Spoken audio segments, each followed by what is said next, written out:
Sebastian? Yes. Have you ever dived on the west coast of Mexico? No, I didn't. Why are you laughing? I don't know. You're a funny cookie, aren't you? Yes, I am. Would you like to see what the diving is like on the west coast of Mexico? No. Well, then there's the door, and I watch today's submission. All right.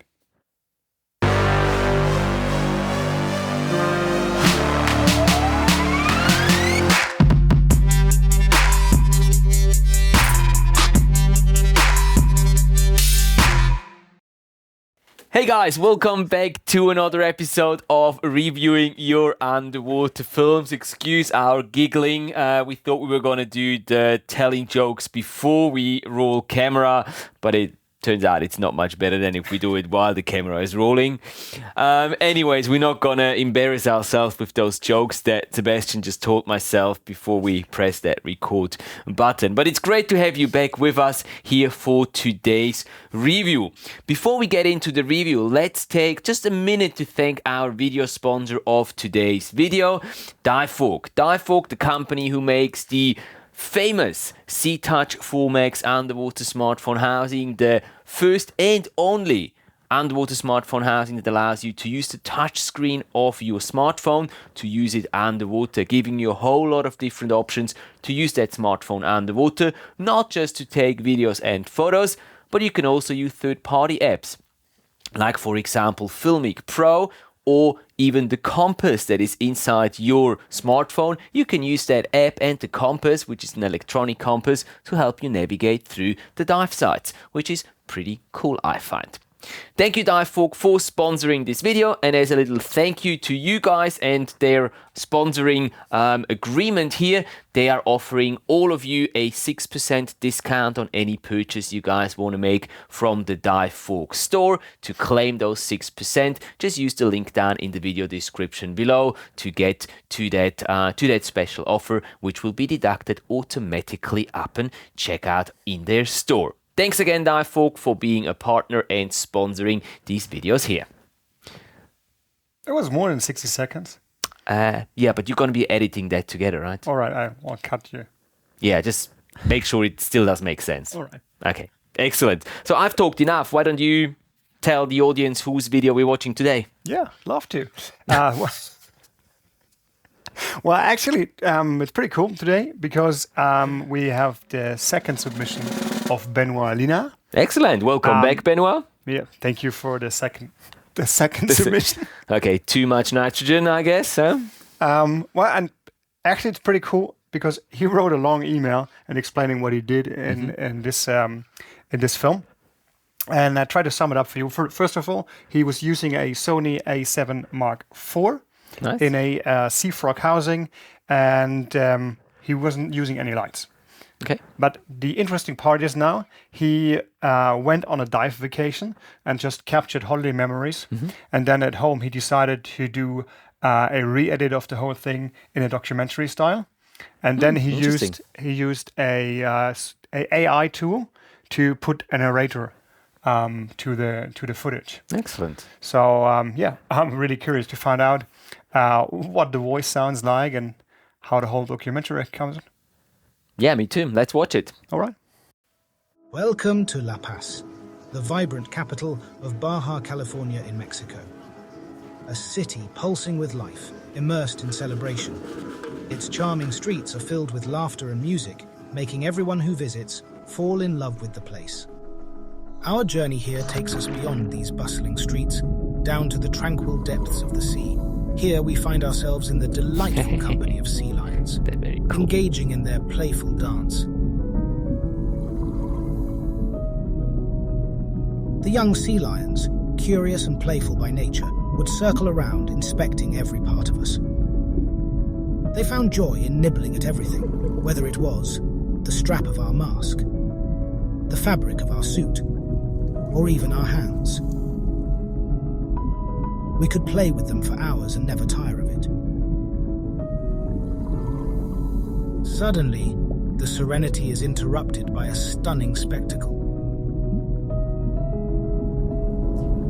A swirling vortex of sardines envelops us, a living cloud of silver.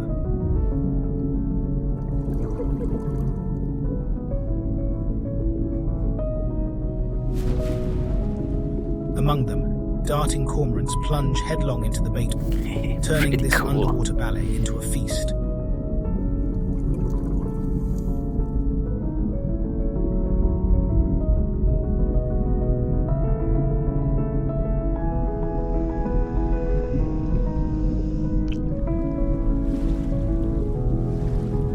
Next, our adventure takes us to Cabo Pulmo, a sanctuary nestled between the desert and the sea.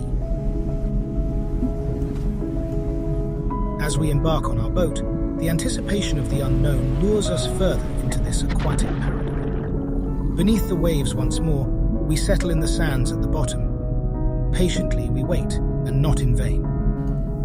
Seeing two bulldog sharks gives us a rush of adrenaline. They glide past us, their powerful forms a testament to their dominance in this underwater kingdom. We continue our journey, swimming among the labyrinth of corals and crossing paths with moray eels. These fascinating creatures peer out from their crevices. Suddenly, we're swept into a breathtaking spectacle. A vast school of fish swirls around us, their synchronized movements creating an underwater tornado. We dive right into the eye of this fish storm. Very cool. Immersed in a world that exceeds our wildest imaginations.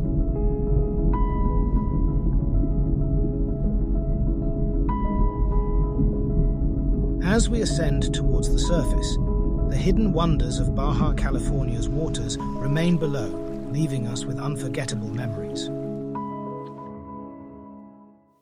What do you think? Pretty cool. I have to say, I'm fascinated by the narration. I was focused on it because I knew it, and was like, I wouldn't have recognized it. Right? It was pretty cool. Mm-hmm. I mean, it gave the whole film a very special touch. It is. Very calm voice. Yeah. Nice. Nice words chosen for the description of every part. And the footage and the stuff we saw in this little documentary style was pretty cool, pretty nice. It was like, you're watching it, it's like, okay, I want to go there. I want to see it. Right. Right. Yeah, I think so too. It kind of makes you being involved in the entire thing, and I felt like I was there actually on that adventure with Benoit in Mexico. And I think that the whole narration, the idea of making this into a little mini documentary and putting a narration into it, really lifted this piece up to a different level. I mean, try to imagine not having the narration and just have the music and the shots. It would have been a completely different piece, and it would not have been sort of engaging as much as it was with that narration in there. So very well done, Benoit, on going this route, even though it might have been a little more challenging and a little more time consuming, but it definitely created something really nice here. So well done, very well done. Do you want to go a little more into detail as to what you liked and what might be sure, improvable? Yeah, sure. I think I wrote down two things, which is just minor improvements, and I think it's hard if you're not intentionally filming it like the documentary style. Is movement of subjects or direction of movement of subjects in a sequence, and I think we had on some occasions where the fish were going left and the next cut diver was going to the right, and this is like, I think maybe 50% of the audience won't recognize it, but the other 50% is like, okay, what happened? You're maybe not thinking about it, but you realize it. So maybe that's one thing to think about, to take care of it. Sometimes you can mirror it, and if there's nothing, no object in there which makes it obvious that it was mirrored, so you can hide it there. It's just minor improvement. And the other thing I wrote down is the spots. On the only two shots of the sharks, right? Yeah. And it's always that way. It's Murphy's law. It's always going to happen on the shots that you don't have redundancy on. And I think, in the region where he was, like more rural and desert-like, it's very like you get dust or dirt on the lens if you're putting everything together, and so it's important that you take special care. I totally understand if those are the only 2 shots that you've got of the sharks and you wanted to have them in the storyline, there is no other way than to include it, right? Yeah, well, if you're working with a Sony and depending on the software you're using, there today are pretty cool tools. Especially if it's moving shots, like if the subject is moving or you move the camera, that you can get rid of the spots, like a dust removal tool or something like that. Yeah. It's quite intensive for the computer to process, but it's an option to get rid of it. Yeah. Sometimes, most times, it depends a little bit on camera system and stuff, but it's an option. Or you can do the masking frame by frame, depending on how dedicated you are to getting rid of that dot. Definitely.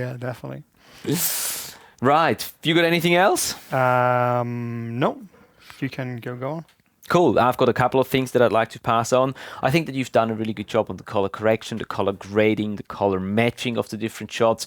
There was a few shots, I have to say, where you could see a bit of a difference between, especially in the blues, because most of these shots, mainly blue water and then larger animals. So it kind of is very clearly seeable or noticeable if a shot has a different tint than another one. And I think there was a few that were different. You might have just put a little more effort in there, correcting these shots, getting the blues to look more similar. But again, I don't know how much effort you've put into the grading and the matching in the first place. I know that at one point you're just over it and you just don't want to really put any more time into doing that. It's nothing dramatic at all, but it's a minor thing that you can probably work on. I really enjoyed the POV camera, or it's not a POV, it's more like a selfie camera, the GoPro or whatever it was that you put onto the large camera that was filming yourself as you were using the camera. That's perfect. That's a great way of very easily capturing some cutaway shots, some B-roll shots that you can use if you want to go from one scene to another one without looking a little weird. So that was really cool. I really enjoyed that.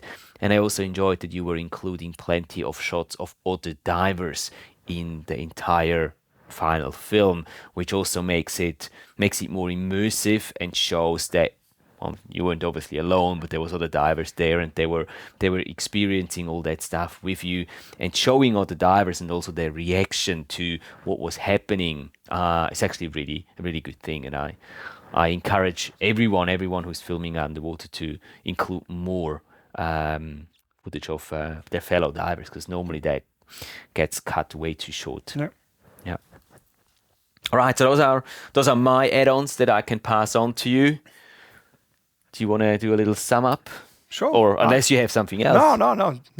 I'd love to sum it up. Good. Benoit, thank you again for submitting your second film to our channel.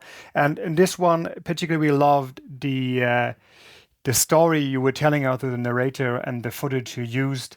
We loved the extra mile you went with re-editing your holiday footage and putting AI tools for a narrator into the video.